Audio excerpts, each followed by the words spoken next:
In this video, you will learn how to grow a massive back with calisthenics. I've been using these exercises myself for over 6 years and I wanted to share what I did, some ways that you can progress, and I will also give you my routine at the end. Pull-ups and chin-ups are without a doubt the greatest back exercise that exists. I've never seen anyone who became a master of pull-ups without growing a massive back. So pull-ups are 100% the best time investment if you want to get a cobra back. There are so many progressions and variations, and all of them can be effective if done correctly. What I like to do is using 1 or 2 variations for at least 6 to 8 weeks. This allows to become really confident with the given variation and progressively overload it. This means you gotta use the same form standards and use the same movement pattern for this time period to let your body and nervous system adapt. Right now what I'm doing is 1-arm chin-ups. One session I'm working on the eccentrics, the other session I'm doing it with band assistance. So basically I'm practicing the same movement pattern, but still it's a different stimulus for the nervous system. But you need to build up to these exercises, starting with inverted rows to build some basic pulling strength. Then learning chin-up first is a smart choice as it has an easier technique than pull-ups, starting with leg assisted variations, band assisted chin-ups, working on the negatives and isometric hold, and work on these until you get your first bodyweight chin-up. Now this is when the real fun starts, spamming the hell out of standard chin-ups,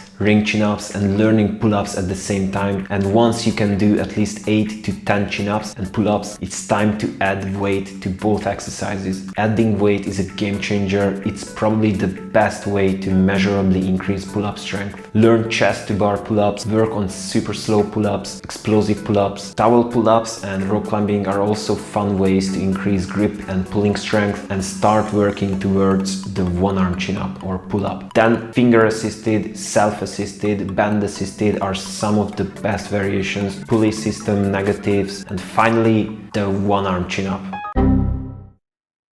So the most important thing is to always have a goal to work towards, but don't rush the progressions. Always prioritize quality over quantity. The point is you want to improve in some way every single session. So in reality, when you're starting out, you can improve in all aspects very quickly, even every session. You can increase your reps, you can increase the weight, the intensity, you can switch to harder progressions, sometimes even every session. But as you become more advanced, progress slows down and you will need to prioritize technique improvement and only increase your reps or jump to a harder progression when you own the movement that you're working on. Setting a goal like achieving a muscle up or pulling with a 20 kg plate or unlocking a 1-arm variation is a fun way to train, and it will give you more motivation than just training to look good. Having little goals in mind that you can work towards for months or even years will put you ahead of 99% of people who are only training for aesthetics,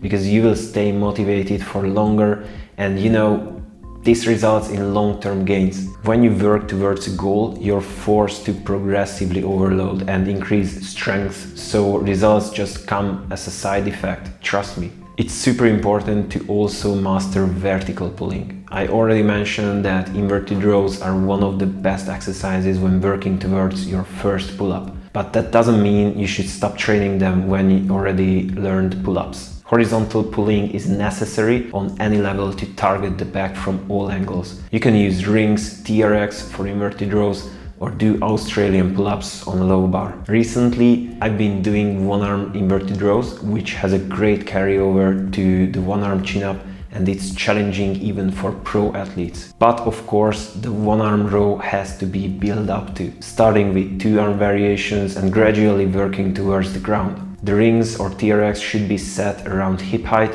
or slightly lower, and you gotta go forward or backward with your feet to change difficulty. Once you get 8 to 10 reps fully horizontal, it's time to elevate your feet.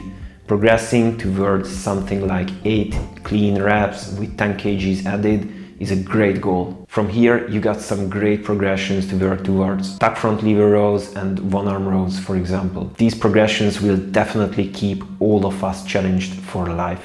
Make sure that you're also adding an exercise for your posterior chain, your spinal erectors and lower back. My favorites are Superman variations, reverse hyper and back extensions on a GHD. I'm usually rotating between these and I'm changing up every 8 weeks. No need to overcomplicate it, just gradually overload the exercise that you're currently doing. The last thing I wanted to touch is grip strength and scapula control. If you want to build pulling strength, you need to work on scapula awareness and also build a crazy strong grip. Scapula pull-up is a fantastic exercise to improve in both. It's gonna help you learn proper scapula positioning that will get you better back activation. You will get super strong in the depressed position where you should initiate your pull-ups. This will definitely level up your pull-up game. At the same time, you will improve your hanging, which is the simplest way to get a strong grip.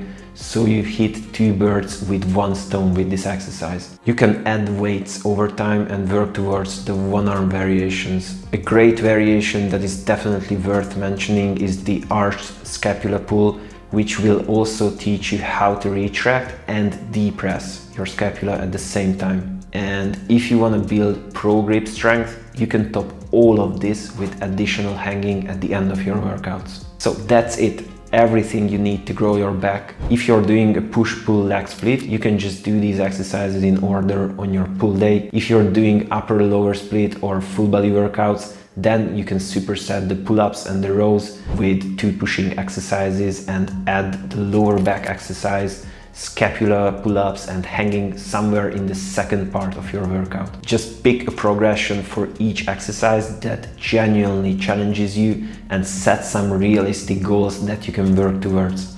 And yeah, just keep it simple, stay consistent, and I promise you, your back will grow. I hope you enjoyed the video, and if you found it helpful and if you don't want to miss out on valuable content in the future, just click the bell icon below and the subscribe button, and I will see you in the next video.